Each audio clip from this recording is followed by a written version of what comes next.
Assalamu Walaikum. Hello friends, how are you? Welcome back to my another video.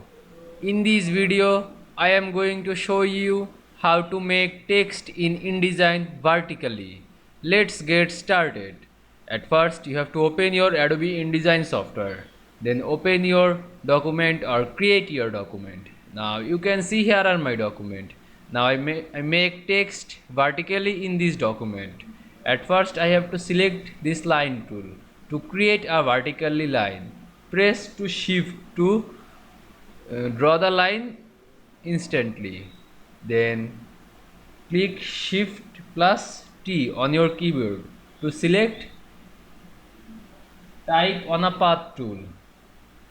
Then select, you can see here are plus option of this line tool. Now click here. Now write your text. Now you can see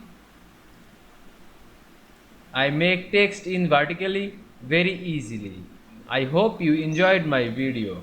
Please like, comment, share and subscribe my channel. Thanks for watching.